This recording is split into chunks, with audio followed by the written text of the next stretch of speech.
मेहंदी के लिए मेहंदी लाने भेजती है और मेहंदी से इतना बड़ा कांड हो जाता है, उस बच्ची को गिद्ध की तरह नोच के खा जाते हैं वो कुछ भैंसी दरिंदे। अगर हमारे साथ अपराध हुआ है तो हमें ही इसके खिलाफ आवाज़ उठाना पड़ेगा। आज उस बहन बेटी के साथ हुआ, कल हमारे साथ हो सकता है, कल हमारी बहनों के साथ हो सकता है। हम कोमल कुमारी इस चीज़ को जैसा हम फील कर रहे हैं हम आपको ऐसा बता रहे हैं। हमने भी एक बच्ची को जन्म दिया, हम भी उन्हें पालते पोसते हैं। हम पूछते हैं हे पल्लमा पानियों पीवा, हम सब बोतल में ला के लिए बगल से गुजरता। बेगूसराय के एसपी योगेंद्र कुमार को मैं धन्यवाद देना चाहती हूँ क्योंकि उन्होंने घटना के फौरन बाद 6 अपराधियों को धर दबोचा। योगी तो सोचिए तो जानवर का रोंगटा खड़ा हो जाएगा, पर वो कैसा जानवर था इंसान के रूप में जिनका रोंगटा खड़ा। क्या हम तो कहते हैं अगर आज इस जुर्म के खिलाफ हम नहीं लड़ेंगे तो हमारे साथ भी कभी भी किसी भी टाइम पे हो सकता है। वस्त्रहीन करके परेड करवाया जाता है, हजारों की तादाद में मनुष्य के रूप में भेड़ियां जानवर जो कह लीजिए, वो लोग उसके प्राइवेट पार्ट को इस तरीके से छूते हैं। क्या करोड़ों लोगों ने इस घटना को देखा, वो सभी परेशान हो गए। सोचिए उसके घर वाले कितने परेशान हो गए, उसकी माँ कितनी परेशान होगी, उसका छोटा भाई जो सुनने में आया अपनी बहन के बिना नहीं रह सकता था, हमेशा अपनी बहन के साथ रहता था, वो आदमी के मन में ऐसा क्या आया, उस बच्ची में उसको दिखा आखिर ऐसा क्या जो उतनी मतलब सोचिए कोई भी बच्चे को लोग देखता है उसको प्यार करने का मन करता है, चॉकलेट बिस्कुट देने का मन करता है।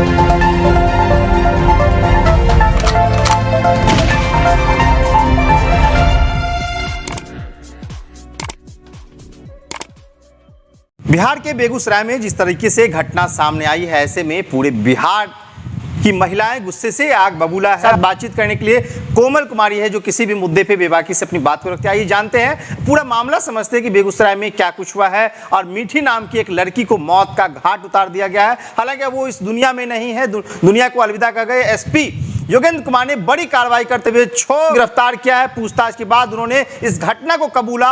क्या कुछ कह रही है कोमल कुमारी, आइए जानते हैं। पहले देखिए, बिहार की बेगूसराय की जो घटना है यकीनन विचलित कर देने वाली घटना है, झकझोर कर देने वाली घटना है और परेशान कर देने वाली घटना है। अगर हम इतने परेशान हैं, हमारे जैसे कितने ही करोड़ों लोगों ने इस घटना को देखा, वो सभी परेशान हो गए। सोचिए उसके घर वाले कितने परेशान हो गए, उसकी माँ कितनी परेशान होगी, उसका छोटा भाई जो सुनने में आया अपनी बहन के बिना नहीं रह सकता था, हमेशा अपनी बहन के साथ रहता था, वो कितना परेशान होगा।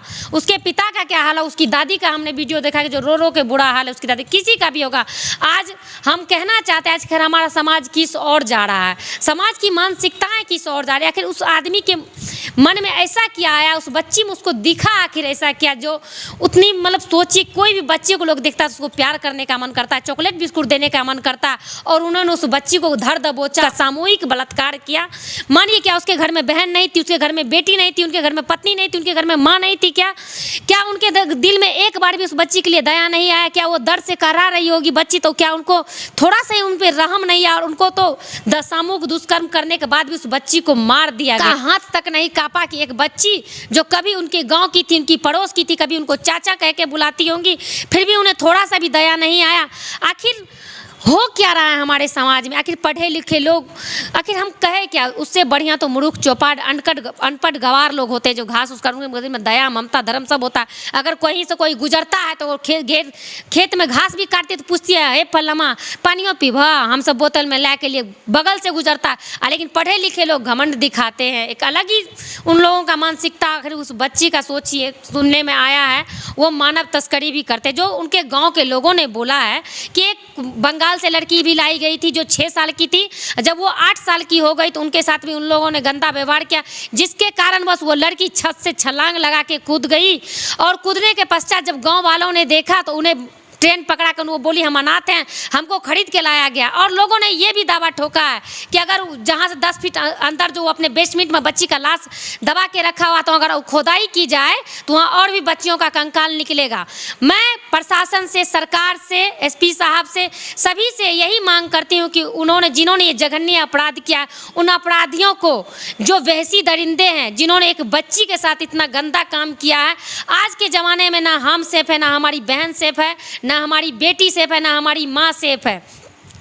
तो मैं चाहती हूँ उन सभी से मेरा अनुरोध है, विनम्र निवेदन है कि उन सभी को सजाए मौत दे, ताकि कोई भी अपराधी ऐसा करने के बारे में सोचे, किसी भी बच्ची या किसी भी माँ, किसी भी बहन के बारे में उनका मौत का खौफ दिखाई दे कि किसी ने ऐसा किया था, उनके साथ इतना इतना बड़ा सजा उन्हें दिया गया समाज की तरफ से, प्रशासन की तरफ से, सरकार की तरफ से, तो वो कभी भी अगर कदम बढ़ाए भी तो पीछे कर ले। बेगूसराय के एसपी योगेंद्र कुमार को मैं धन्यवाद देना चाहती हूँ, क्योंकि उन्होंने घटना के फ़ौरन बाद 6 अपराधियों को धर दबोचा और इन पे कार्रवाई की, जिनसे वहाँ के गांव वाले भी इस चीज़ से खुश हैं कि वहाँ के प्रशासन ने उन पे तुरंत कार्रवाई की। लेकिन हमारा सवाल ये है, क्या कभी मीठी वापस आ पाएगी? क्या उनका दुधमुहा भाई जो उन्हें याद कर कर के रो रहा है, क्या मीठी को कभी वो देख पाएगा? क्या उसके घर का माहौल जब भी गमगीन है, क्या वो कभी ठीक हो पाएगा? क्या वो दर्द जो भी उसकी माँ जिस दर्द से गुजर रही, जिस पीड़ा से गुजर रही है, अभी उसका घर में पूरा गमगीन माहौल है, एक सन्नाटा सा पसरा हुआ है, सिर्फ उसके घर में नहीं पूरे गांव वालों के दिल में। समझिए, अभी मान लीजिए हम कोमल कुमारी इस चीज़ को जैसा हम फील कर रहे हैं, हम आपको ऐसा बता रहे हैं, हमने भी एक बच्ची को जन्म दिया, हम भी उन्हें पालते पोसते हैं, हमने कभी भी नहीं सोचा कि उनके साथ क्या होगा नहीं होगा, पर उस माँ ने उस बच्ची को पाला पोसा 10 वर्षों तक फूल के जैसा पाला, उनका हर ख्वाहिश पूरा किया। मेहंदी के लिए मेहंदी लाने भेजती है और मेहंदी से इतना बड़ा कांड हो जाता है, उस बच्ची को गिद्ध की तरह नोच के खा जाते हैं वो कुछ भैंसी दरिंदे। कौवा जैसे नोचता है, लोल मारता है, गिद्ध जैसे लोल मारता है, उस तरीके से एक मासूम सी प्यारी सी बच्ची, जिन्हें देख के किसी को भी दर्द, जब वो कर्रा रही होगी, जब वो चिल्ला रही होगी, तो सोचिए तो जानवर का रोंगटा खड़ा हो जाएगा। पर वो कैसा जानवर था इंसान के रूप में जिनका रोंगटा खड़ा, कि वो भी शर्मसार हो जाती होगी कि आखिर हमने कैसी संतानों को जन्म दिया है। और आए दिन भारत में कह लीजिए या बिहार में कह लीजिए घटना होते हैं। इससे पहले भी बेगूसराय में घटना हुआ था। अभी हम कुछ दिन पहले मणिपुर का ही घटना ले लेते हैं, जो कि पूरे देश में आग की तरह फैला हुआ है। मणिपुर की एक बेटी जिन्हें वस्त्रहीन करके परेड करवाया जाता है, हजारों की तादाद में मनुष्य के रूप में भेड़ियां, जानवर जो कह लीजिए, वो लोग उसके प्राइवेट पार्ट को इस तरीके से छूते हैं कि अगर कोई महिला देखेगी तो शर्मसार हो जाएगी, अपने नजरें झुका लेगी। पर हम कहते हैं महिलाएं नजरें ना झुकाए। जब उन्हें शर्म नहीं आया ये सब करते हुए, तो हमें बोलते हुए भी शर्म नहीं आना चाहिए। अगर हमारे साथ अपराध हुआ है तो हमें ही इसके खिलाफ आवाज़ उठाना पड़ेगा। आज उस बहन बेटी के साथ हुआ, कल हमारे साथ हो सकता है, कल हमारी बहनों के साथ हो सकता है। अगर आज इस जुर्म के खिलाफ हम नहीं लड़ेंगे तो हमारे साथ भी कभी भी किसी भी टाइम पे हो सकता है। तो हम ये चाहते हैं अपने सरकार से, अपने जिला प्रशासन से, बेगूसराय के जिला प्रशासन से, कि उन अपराधियों को कड़ी से कड़ी सजाए दे। हमें ये कहना है कि उन्हें सजाए मौत दे, ताकि कोई भी बेसी दरिंदा किसी भी बहू बेटी बहन पे बुरी नज़र डालने से पहले कई करोड़ों बार सोच